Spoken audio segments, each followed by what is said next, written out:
Scandal! Bendgate, Ben's back. But I'm being sarcastic a little bit. So we are all sort of familiar with Bendgate, which was that the iPhone 6 Plus bends when put in pockets very easily. We found with Consumer Reports bends with 70 pounds of pressure. But can the Samsung Galaxies, or Notes rather, also pass the test?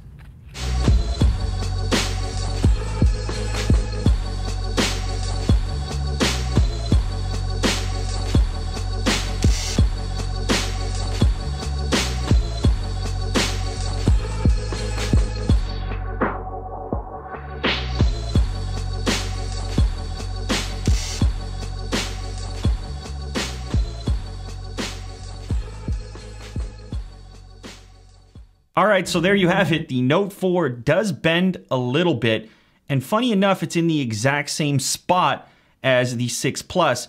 It's nowhere near as severe. So that was Lewis Hilsenteger. That's quite a last name. It's okay, I'm Horcher. Hilsenteger. I feel you. Tiger. So Tiger. he was the man who originally had exposed the problems with bending in the iPhone 6 Plus, but then he also took the Samsung Galaxy Note to the task, and he found two different things regarding the Note 3 and the Note 4.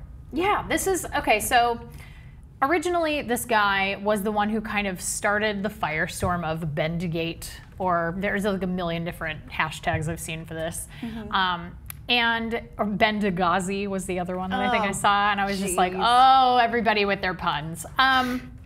But he took his, I was using mine as an example, he took his iPhone 6 Plus, and right here underneath the volume rockers was the sort of weak point, as they say.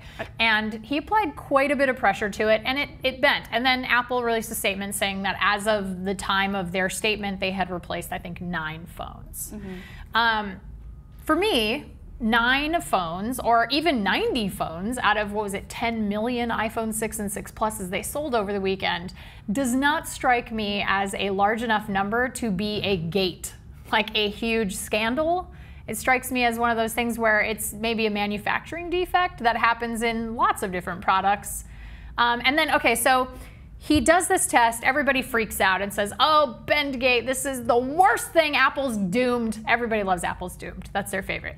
And then so Consumer Reports comes out with their testing, which, to be fair, they put their force in the middle of the phones. All of the phones were tested by pushing in the middle, and he specifically pushed underneath the volume rocker. On the vulnerable point. Where he says is the vulnerable point. So the Note 3 tested the best in the Consumer Reports findings. It was 150 pounds of applied pressure. That is crazy. That's a lot of force. I mean, that's a really strong phone and good for Samsung.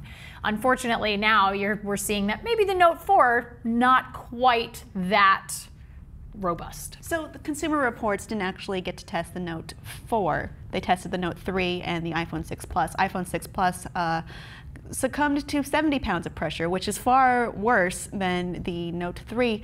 Samsung has been releasing these commercials about pretty much making fun of how weak the iPhone 6 Plus is to pressure, but then we find this to the similar degree. We can't measure, we don't have a measured amount of force for the Note 4. What do we do now? Honestly, I mean, Samsung loves to make fun of Apple, and it's been a very successful ad campaign for them, and I think that they're not going to stop doing that. Even if they stop doing a bending, making fun of Apple commercial, I'm sure they'll find something else to make fun of them for. I think Samsung's always going to find ways to make fun of. Well, it works well. I mean, there's this culture of, people very steadfast Apple fans and people who are very steadfast anti-Apple fans, perhaps Samsung, perhaps HTC. It's splintered there. But you're never going to stop using the power of tribalism to get people to be further entrenched in their idea of what is the best thing and what is the greatest thing. And sometimes it's regardless of whatever the facts are. A lot of the times it is reading things a way that makes sense to your viewpoint or your world viewpoint. Very true. Very true. And I think that's exactly tribalism, I think, is the key sort of concept here that we kind of see with phones and people with operating systems, people are extremely evangelical about, they define themselves as, I am a member of the Android army, or like they I am really an Apple person, and I put the sticker on my car. Right, and it's very so many people are very adamant about it, and I agree with you in the sense that I think a lot of Android people, and I'm sorry, Android fans might be mad at me, but you better watch yourself. Listen. A lot of people make this joke about the anti-reality, the reality distortion field around, Steve Jobs. Like there is this thing, and so I think a lot of Android people like to sort of make that comment about Apple fans who are, this is, your reality distortion field says that Bendgate is not a big deal. But I think that Android users, and even people who are really evangelical about whatever operating system it is that they're using, all fall prey to this, where it's very difficult for them to see the benefits or the things that are done better on another operating system that is not their own. And so for me, I'm very much, as I've said, I think all of them do a lot of things right, and I think all of them do some things wrong. There's nobody that's really hit the nail on the head in terms of the perfect mobile operating system. There's always going to be problems. There's always going to be complaints. There's always going to be things you wish it did better.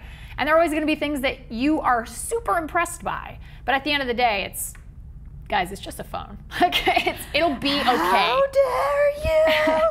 No, I agree, because it's a good idea never to shut off that skeptical part of your brain when you're questioning, even if you love Apple or you love Android OS, you should be aware that there are points that could be done better or fixed or improved somehow. There's always room for improvement.